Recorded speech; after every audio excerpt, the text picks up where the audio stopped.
SIRT.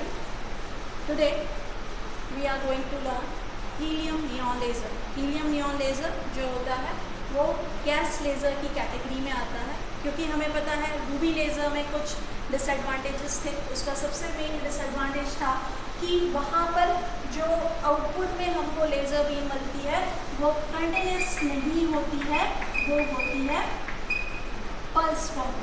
वो pulse form में हमको लेज़र बीम वहाँ पे जो मिलती है वो रूबी लेज़र का सबसे बड़ा डिसएडवांटेज था. उसका सेकेंड डिसएडवांटेज था क्रिस्टल लैटिस. क्रिस्टल लैटिस या क्रिस्टल डिफेक्ट्स हम बोलें कि अगर फॉर्मेशन हम वहाँ पे हमने वहाँ पे देखा था कि जो उसका हमने एक्टिव मटेरियल लिया था वो हमने लिया था artificial Ruby crystal rod. Artificial Ruby crystal rod को जब हम फॉर्म करेंगे और अगर उसमें ड्यूरिंग फॉर्मेशन कुछ एयर बबल्स या कुछ डस्ट पार्टिकल आएंगे तो जब हमारा लेज़र ऑसिलेशन स्टार्ट होगा और वो जो हमारे स्टिमुलेटेड फोटोन होंगे जब वो उस एयर पार्टिकल या डस्ट पार्टिकल पर इंसिडेंट होंगे तो वो अपने पाथ से डेविएट हो जाएंगे.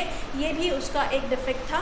तो 1960 में ही अली जवान एंड उनकी टीम ने इस डिफेक्ट को कम करने के लिए गैस लेज़र डेवलप किया. उन्होंने कहा कि अगर हम सॉलिड की जगह एक्टिव मटेरियल गैस के फॉर्म में लें तो शायद we will get the laser beam in continuous form, और वो जो क्रिस्टलाइन डिफेक्ट था उसको भी हम यहाँ पर ओवरकम कर सकते हैं.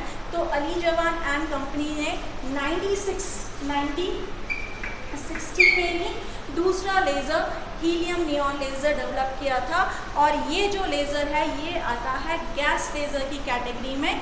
हमें पता है कि कोई भी जब हम लेज़र डिस्कस करते हैं तो किसी भी एक एक्टिव लेज़र में 3 मेन कंपोनेंट्स होते हैं. पहला होता है एक्टिव मटेरियल, दूसरा होता है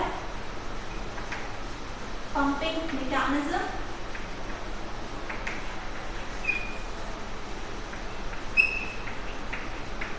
और लास्ट इज रेजोनेंट कैविटी.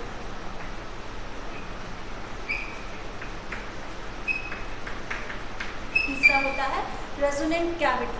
तो यहाँ पर हमने एक्टिव मटेरियल में क्या लिया है, हमने एक्टिव मटेरियल में लिया है mixture of helium and neon gas. यहाँ पर हमने एज अ एक्टिव मटेरियल लिया है mixture of helium and neon gas.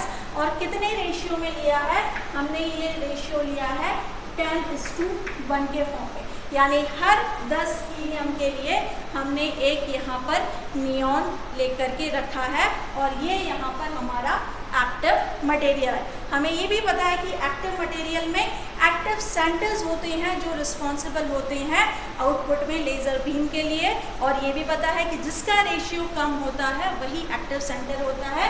तो यहाँ पर इन दोनों मटेरियल में से आउटपुट में लेज़र बीम के लिए कौन सा मटेरियल रिस्पॉन्सिबल होगा, नियॉन. क्यों? क्योंकि उसका नंबर कम है.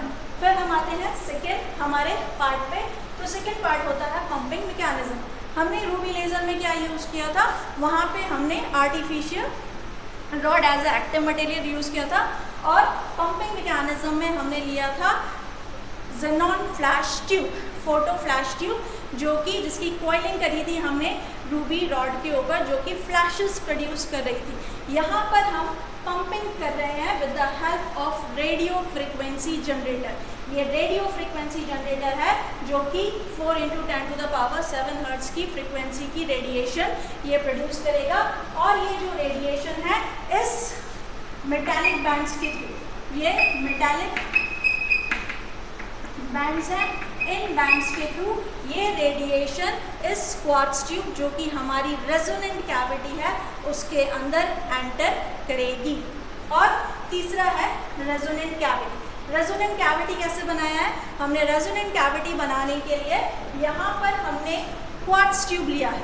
क्वार्ट्ज ट्यूब लिया है जिसका लेंथ ज़्यादा है और डायामीटर इसकी कम है. यहाँ पे लेंथ ज़्यादा रखने से हमारा मतलब ये है कि यहाँ पर जो आपका लेज़र ऑसिलेशन स्टार्ट होगा तो कोहेरेंट फोटॉन्स जो आपके होंगे वो ज़्यादा से ज़्यादा कैविटी के अंदर रहेंगे, और जब वो कैविटी के अंदर ऑसिलेट होंगे तो ऐसे एटम्स जो ऑलरेडी मेटास्टेबल स्टेट पर बैठे हैं वो उनको ज़्यादा नंबर में स्टिमुलेट करेंगे, फॉर स्टिमुलेटेड एमिशन, तो आपका जो आउटपुट में आपको लेज़र बीम मिलेगी वो ज़्यादा इंटेंस मिलेगी। यहाँ पे ये क्वार्ट्ज ट्यूब है और यहाँ पर क्वार्ट्ज ट्यूब के दोनों एंड पर हमने रूबी लेज़र में क्या किया था, हमने उस आर्टिफिशियल रॉड के दोनों एंड की कटिंग, ग्राउंडिंग एंड पॉलिशिंग ऐसे करी थी कि एक एंड बन गया था फुली रिफ्लेक्टिव और दूसरा एंड बन गया था पार्शली रिफ्लेक्टिव। बट हम यहाँ पर ऐसा नहीं करेंगे क्योंकि ये आर्टिफिशियल ये क्वार्ट्ज ट्यूब है, तो इसके दोनों एंड्स पर हम सेपरेट मिरर्स अटैच करेंगे।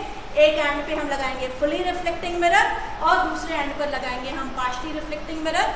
जो हमारा फुली रिफ्लेक्टिव मिरर है वो एज अ पॉजिटिव फीडबैक का काम करेगा और ये पार्शली रिफ्लेक्टिव मिरर से we will get the output. और ये जो आउटपुट मिलेगा हमें कितना मिलेगा, 6328 एंगस्ट्रॉम की यहाँ पे हमें आउटपुट में लेज़र बीम मिलेगी। तो ये है आपका हीलियम नियॉन लेज़र का कंस्ट्रक्शन।